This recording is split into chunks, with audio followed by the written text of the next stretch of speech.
Action. Namaste, Adab, hello, Sat Sri Akal.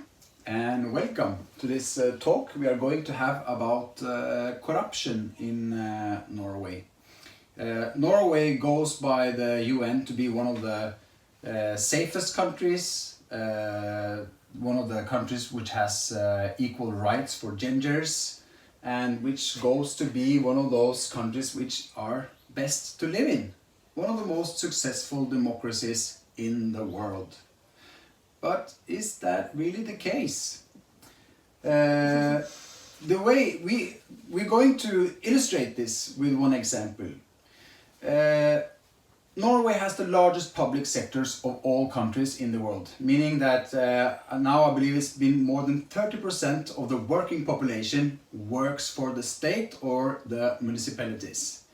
And for instance, if you take the child protective services, it's 40 billion Norwegian kroner in circulation in the child protective services, and there's no limit.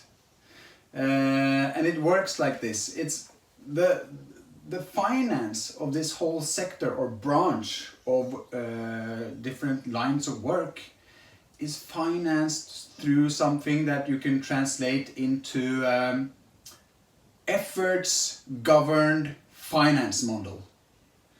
Innsatsstyrt finansieringsmodell. And that meaning, for instance, when a child is taken away from the family, the ball starts rolling.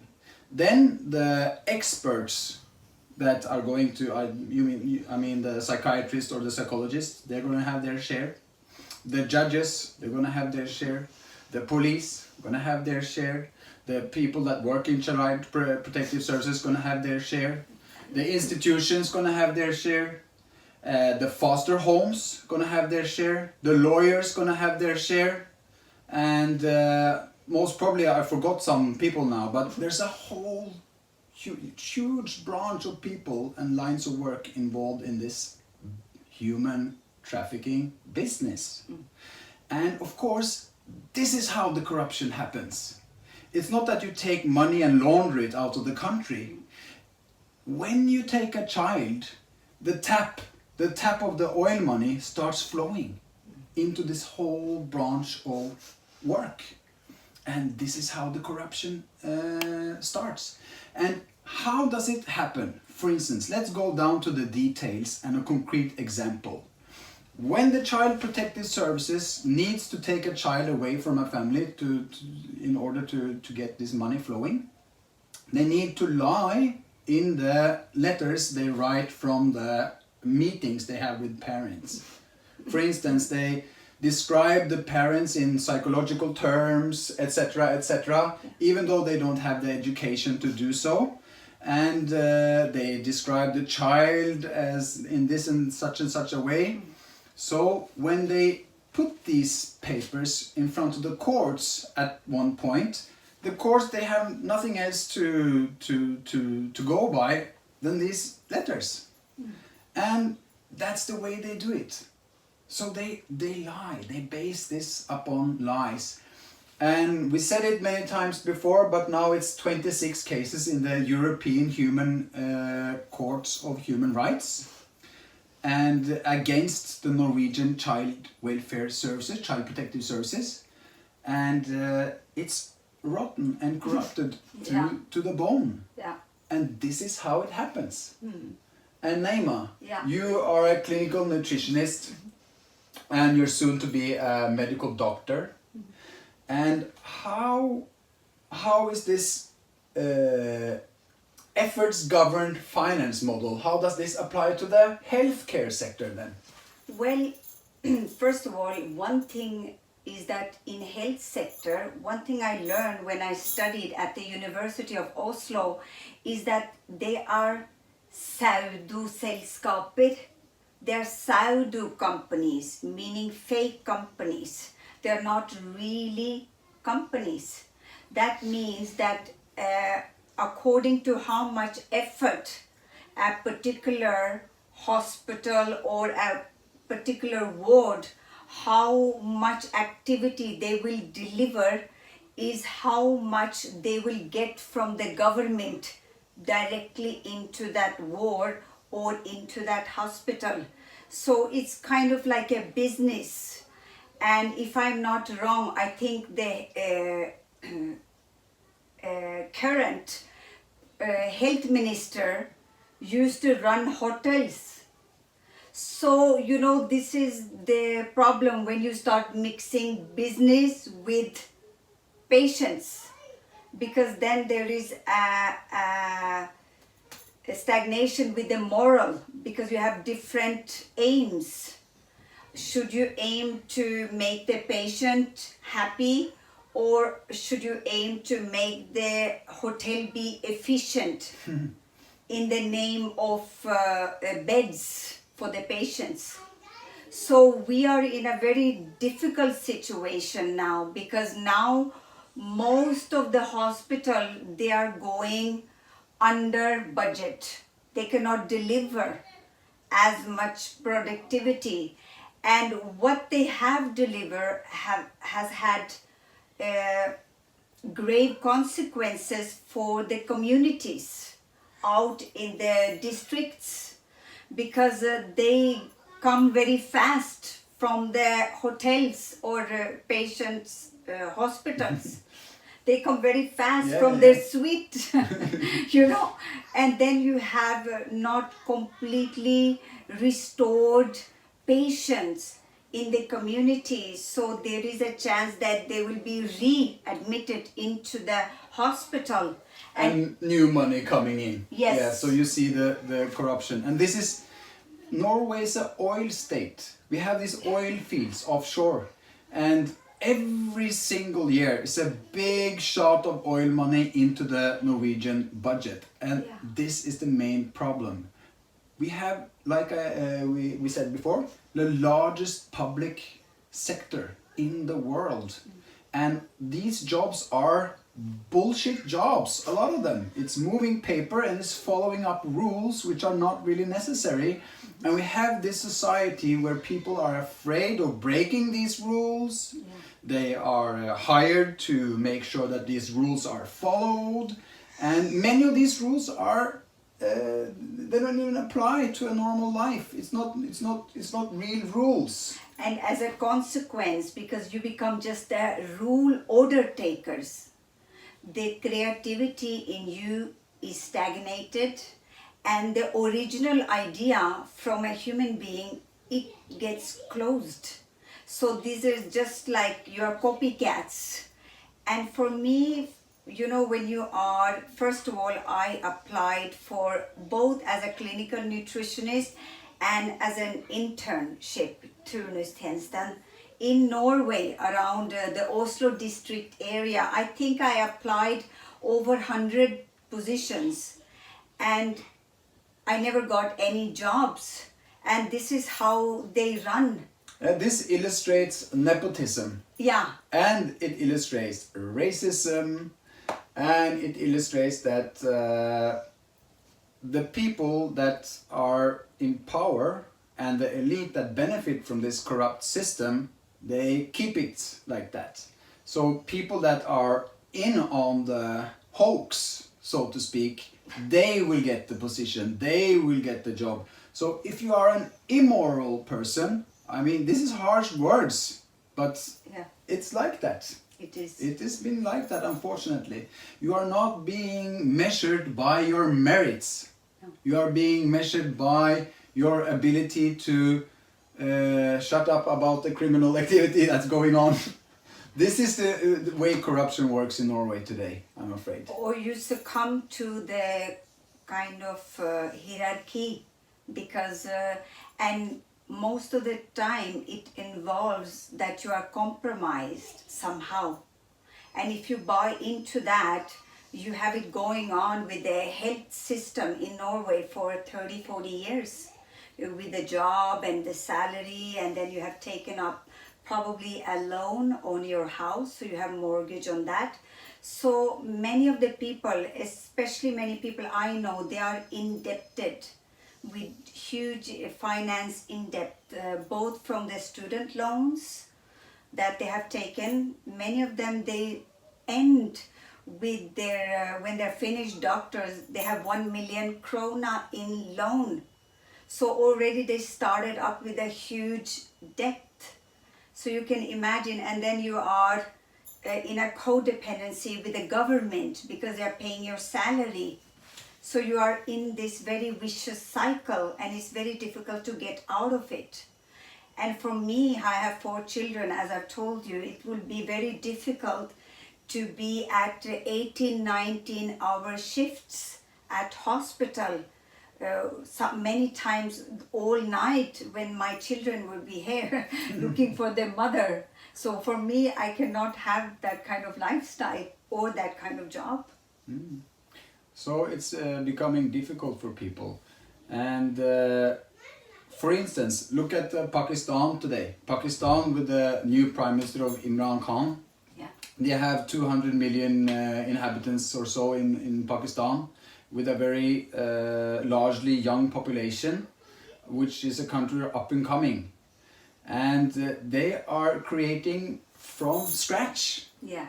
And they are building their growth on their merits as they go along. And it's you can feel in Pakistan today, it's a very positive attitude towards building a country. Very much, and everybody is engaged. My son is actually there now visiting his grandmother, my mother, and one thing he told me, he says they all like together, like we are a family. And that feeling of that family feeling, I never felt here in Norway. And another thing is that our Prime Minister of Pakistan, he's coming down very hard on corruption. Exactly. But our Prime Minister here is not even talking about it. She is corrupt herself. That's the problem. Her husband, Sindre Finnes, he is a member of the Freemasons in Norway. And he owns shares. He's a shareholder in these road tax companies. Yeah. And under Erna Solberg's rule, they have put up so many road tax junctions so that they increased the income of these companies by many folds. So it's obvious.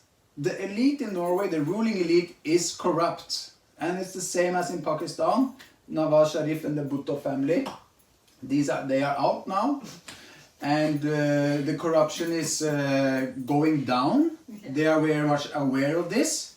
While the UN country #1 in the world, Norway, is corrupt, rotten to the bone. And nobody even, or a lot of people, they don't admit to that. Yes, and also now with our Prime Minister Erna Solberg, she even had discussion with Prime Minister Narendra Modi about rainbow trout in Kashmir. Yes. That they were going to get all our fish even out from their mountains. Yeah, so you scratched natural resources. She wants to suck out the natural resources. And like the oil they did in Norway. Exactly. They just sucked out all the oil. And the thing is that they have, everything is business. It's just too much. And the problem for Norway, with all the oil money, it has really corrupted many people. And it's made many people codependent with the government in a compromised manner. So it's very difficult to come out of it. So their codependency is with the government, with the politician. And it's the oil money, because it's been overindulgence. It's been a curse for Norway. For 30 years. Yeah. So the young youths of Norway, they are more or less spoiled people. Not all. No, a lot of people are, and they aspire to have a job within the public sector, because they know that then they will have a safe job with a steady income and so forth. But it's a hoax. It's not funded in any real input-output, because the oil money is gonna end. The oil fields, they're going to end, and then there's no industry, there's no real firm, strong legs to stand up on and build the country and no forward. ecological real growth, because many of this business is made on profit. And already when you are in profit, you are thinking of the result. And because of the result, they have put on a lot of loan and made many people indebted in Western countries at least. And there is no moral conduct on your way up the career ladder. When you're gonna go further and further up, there is no moral restraint, no niyamas and yamas, which it in Patanjali's Yoga Sutras, the first and second limb out of the 8 limbs is yamas and the niyamas, do's and the don't. And in that, it applies that you are truthful, that you are honest, that you are compassionate, that you are clean, and your agenda is pure. That is not a hidden. And many of these work opportunity, at least for my experience in my educational life here in the West, it's been very, if you want to be in this ball game, you have to play that opportunistic game. And many times you will end up compromising your morals and your values. And then later can turn into bitterness, which is the danger. And mind you, I just want to put in, because you can say that, okay, you guys, I don't believe you, this is shocking, I'm not on your same page. Well, it's 26 cases against Norway in the Court of Human Rights in Strasbourg. So the human rights of Norwegians are under pressure. Either way you turn. Yeah. So the whole world is waking up, because a lot of injustice are happening here, exactly because of the reason we just told you, that many of the population are already working for the government. So it's like our own attacking us. They are compromised. So our human rights gets violated, and as Henrik said, it's actually under attack. So we have to stand up, and now it's over 30 cases in the European Human Rights Court. So now we will see these cases coming up, and guys, there is horrible cases, and you will listen to what happened to these mothers and fathers that lost their children, and they were not able to see them for years and years. Can you imagine what it does to a human being to be separated from your child? Wrongfully. And everybody, look it up online. Support the fight against Child Protective Services in Norway. Yes. It's dangerous for the human rights, Yeah. and it's human trafficking put into system, and it's really bad. And it's getting exposed now more and more, and now we will see also in the backdrop of the whole Jeffrey Epstein Island, because Norway was deeply connected with the Clinton Foundation, and we all found out about that. Norway has, excuse me for interrupting, I just had to put it in, they have contributed with 1 billion kroner Yeah. to the Clinton Foundation. So Norway is also somehow compromised on a high level, and it's important that we all are aware of that. So, the best democracy in the world? Nah. Not anymore. No, it is quite corrupted here, I'm sorry. Yeah. Yes. Okay, thanks for watching. Thank you.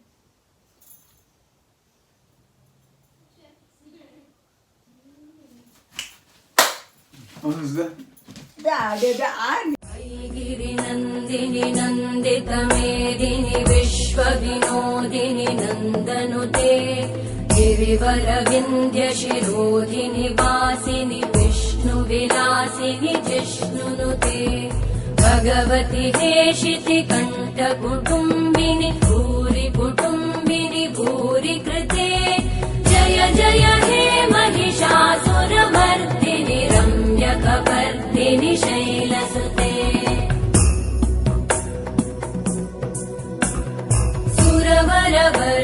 रोषिणि दुर्धरधर्षिणि दुर्मुखमर्षिणि वर्षरते त्रिभुवनपोषिणि शङ्करतोषिणि कल्मषमोषिणि घोषरते तनुजनिरोषिणि दितिसुतरोषिणि दुर्मदशोषिणि सिन्धुसुते जय जय हे महिषासुरमर्दिनि रम्यकपर्दिनि शैलसुते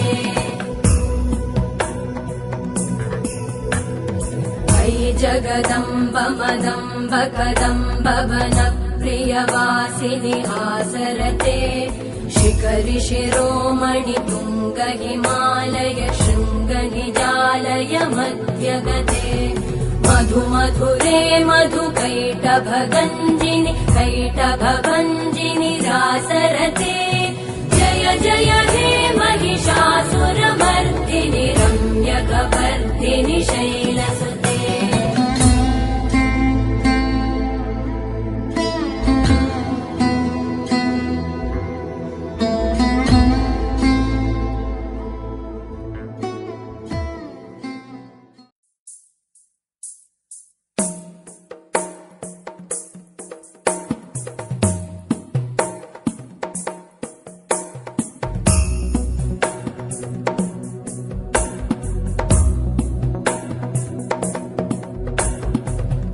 गिरिनन्दिनि नन्दितमेदिनि विश्वविनोदिनि नन्दनुते गिरिवरविन्द्यशिरोधिनि वासिनि विष्णुविलासिनि जिष्णुनुते भगवति हेशिति कण्ठकुटुम्बिनि भूरि कुटुम्बिनि भूरि कृते जय जय हे महिषासुरमर्दिनि रम्यकपर्दिनि शैलसुते